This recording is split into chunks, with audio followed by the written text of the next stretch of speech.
নমস্কার বন্ধুরা, আমি হোম নার্সারির পক্ষ থেকে দিলীপ বলছি। তো আজ আপনাদের অন্য কিছু জিনিস নিয়ে একটু কথা বলবো, যেটা হচ্ছে শুনুন। আমরা যারা গাছপ্রেমী বা গাছ পাগল, তারা প্রত্যেকেই নার্সারি থেকে গাছ কিনি এবং গাছ কিনে ঠকেছি। আমিও ঠকেছি, এমন না যে আমি ঠকিনি। তো আশা করে একটা গাছ কিনে লাগাই, পরে বড় হয়, ফল দেয়, দেখা যায় আশা অনুরূপ হয় না, তখন গাছটাকে কেটে ফেলতে হয়। তো এটা একটা বড় দুঃখজনক ব্যাপার। তো এইভাবে আমিও ঠকেছি। ঠকতে কিছু গাছ সংগ্রহ করেছি ভালো। তো সেই গাছ থেকে কিছু চারা সংগ্রহ করেছি।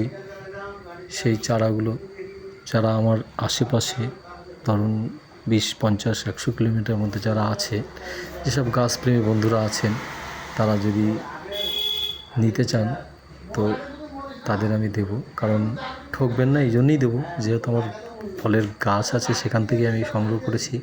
আমি গাছের ব্যবসায়িকও না, আমার জাস্ট গাছের উপর আমার একটা প্রচণ্ড নেশা, আগ্রহ।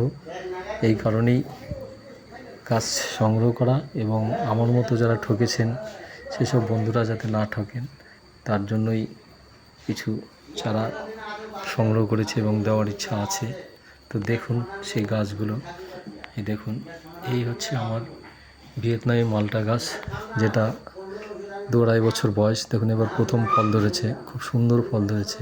এর আগেও গাছটা আমি আপনাদের দেখিয়েছি, দেখুন খুব সুন্দর, খেতেও ভালো। এর মধ্যেই আমি অলরেডি 2-1টা টেস্টও করে দেখেছি, খুব ভালো খেতে।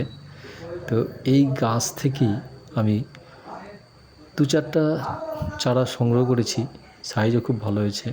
সংগ্রহ করেছি যাতে সেই চারাগুলো আপনাদের দিতে পারি এবং আপনারা নিয়ে যাতে না ঠকেন। এই দেখুন সেই চারাটা কি সুন্দর। যদি আপনারা কেউ নিতে চান, অবশ্যই আমাকে ফোন করবেন, আমি দেব।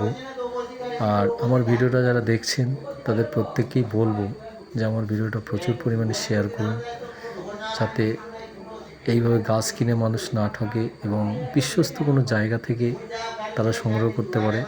নমস্কার।